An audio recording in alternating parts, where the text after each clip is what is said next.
Have you ever looked into the eyes of a stray dog, and felt something?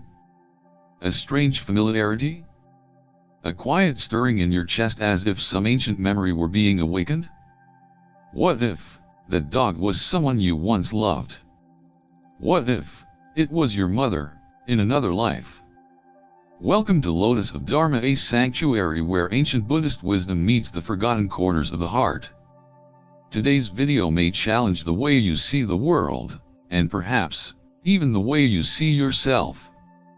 So before we begin, I invite you to take a moment, like this video, subscribe if you haven't already, and most importantly stay until the very end.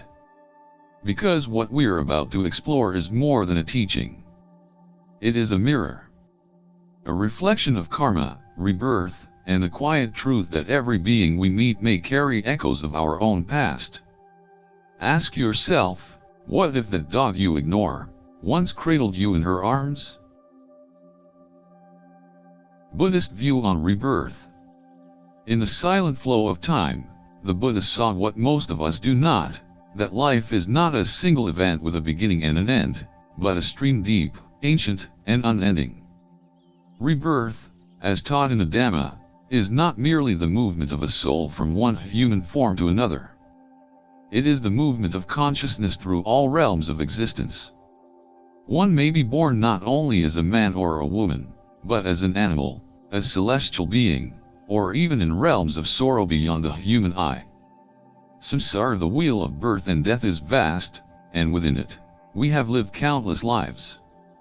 We have been fathers and mothers, lovers and enemies, kings and beggars, animals and spirits, again and again, woven into the great tapestry of becoming.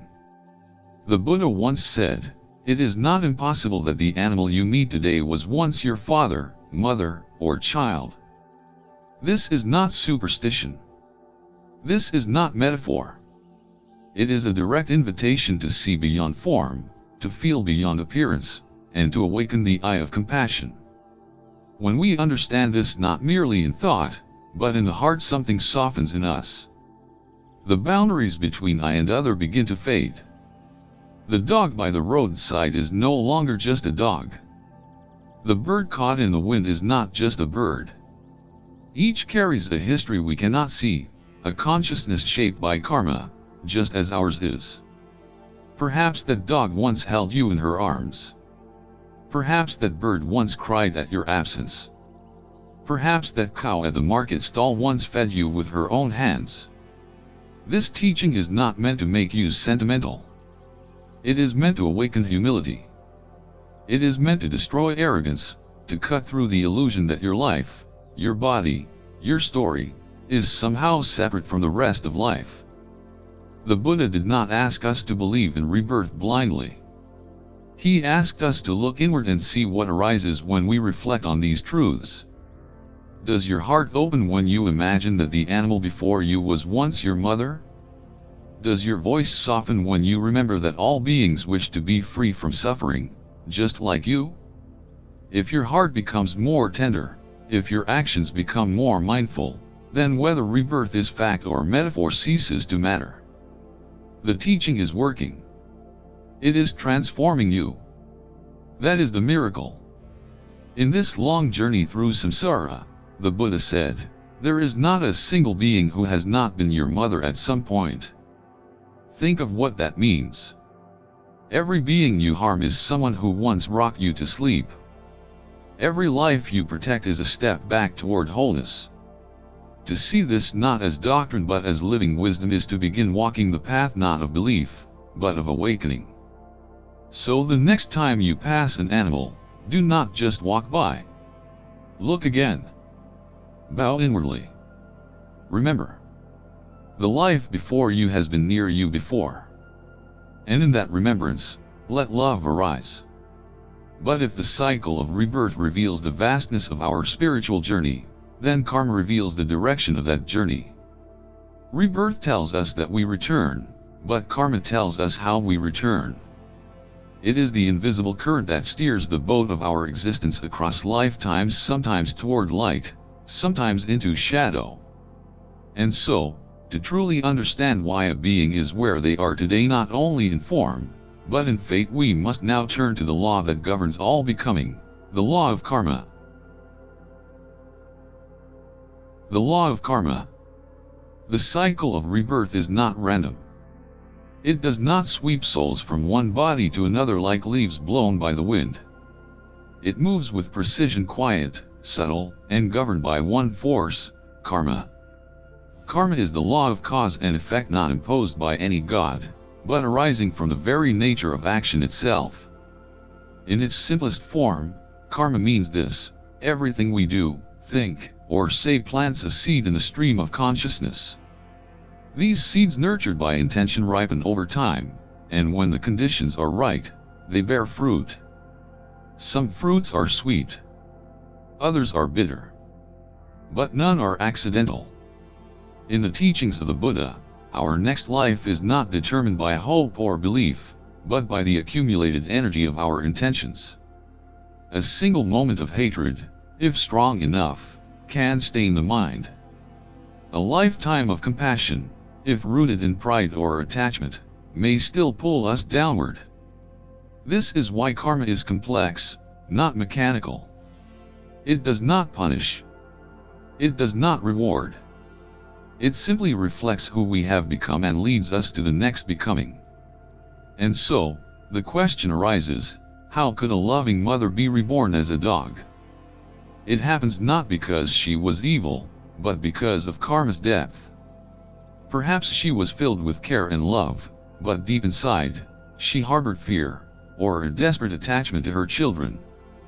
Perhaps in another lifetime, she harmed others unknowingly, and the karmic seed only ripened now.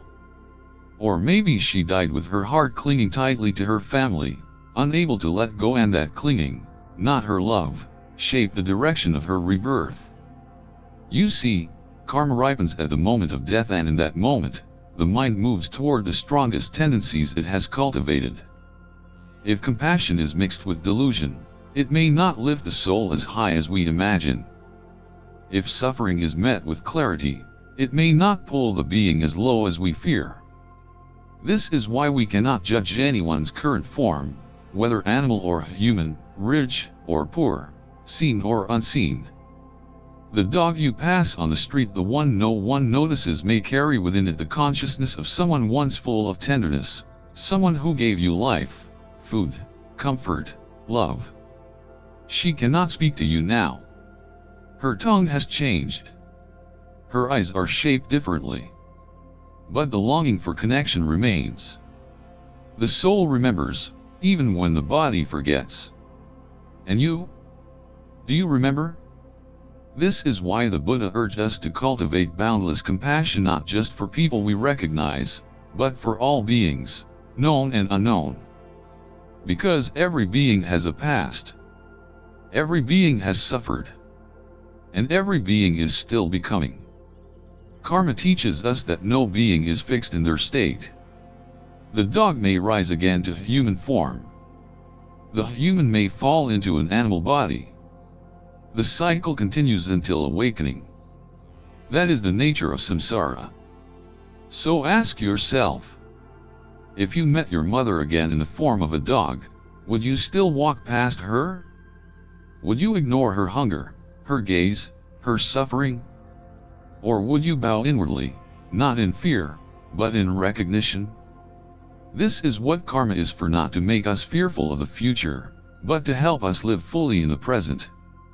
To remind us that every act matters. Every seed becomes a tree. Every encounter is sacred. When you understand this deeply, you begin to see the world not as a hierarchy of forms, but as a field of shared becoming. You no longer ask, is this being important? You ask, how may I honor the life in front of me? That is when karma becomes liberation. That is when your life becomes the path. And even the simplest act, offering food to a stray dog, whispering a prayer for a bird, becomes a movement toward awakening. Because maybe, just maybe, that dog was your mother. And maybe, just maybe, in this very moment, you have the chance to repay her love.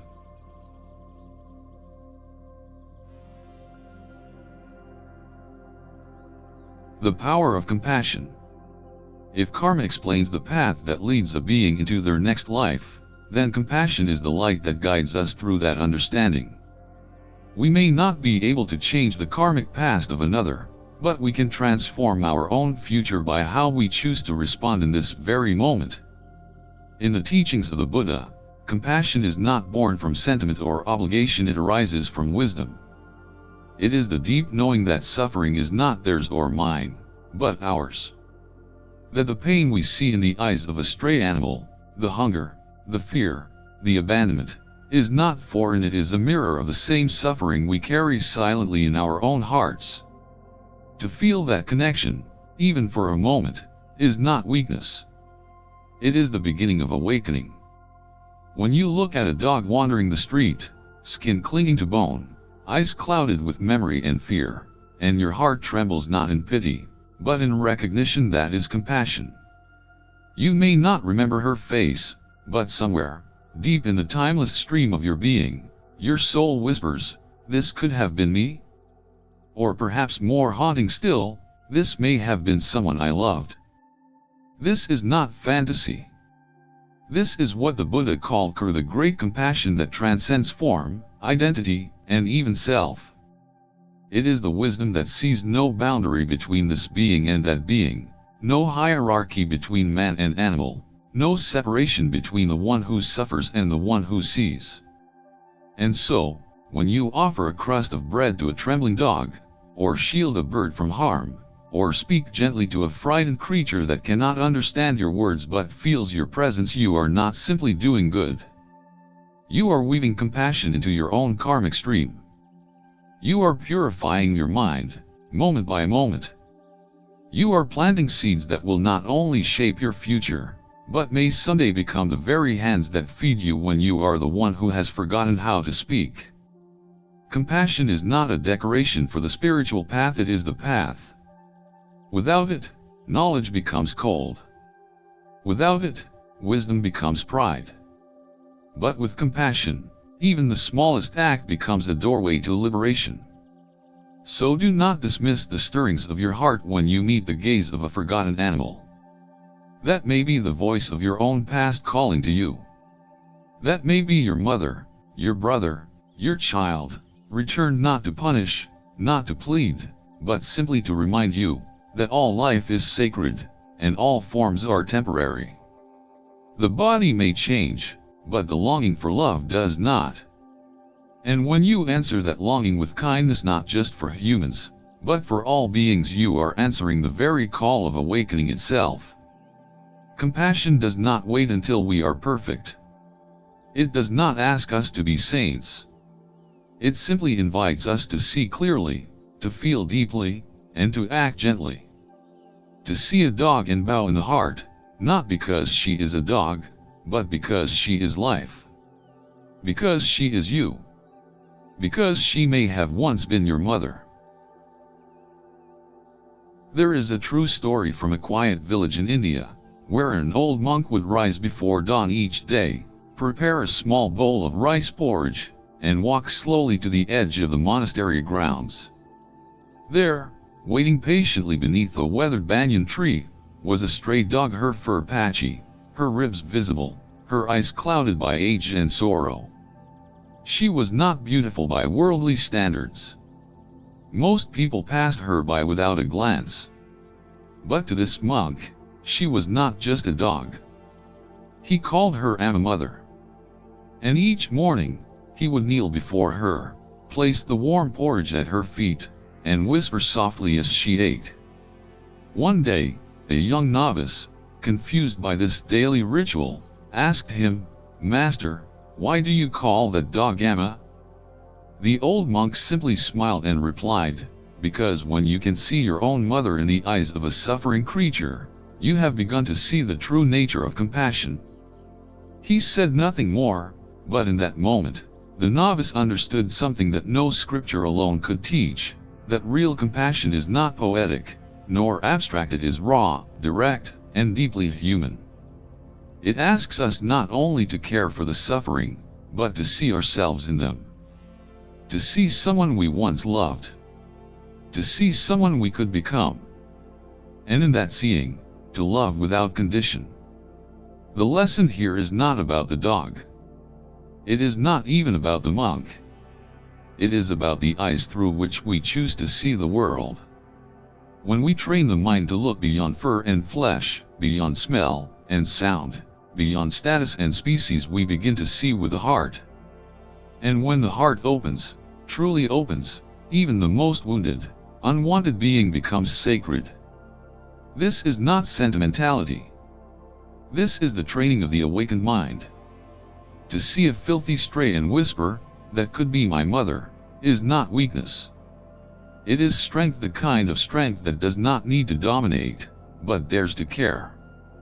In that moment, the line between self and other dissolves. And what remains is not doctrine, not identity, but presence. Pure, boundless presence. That is compassion, not a feeling, but a way of being. When we live from that space, no act of kindness is wasted. No creature is beneath our care. And no life, however small or broken, is ever truly alone.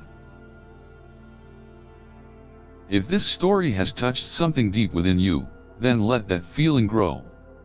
Nourish it. Because the purpose of these teachings is not merely to understand rebirth, but to awaken compassion. The next time you pass a forgotten animal on the road, remember, you may not recognize them, but your soul might.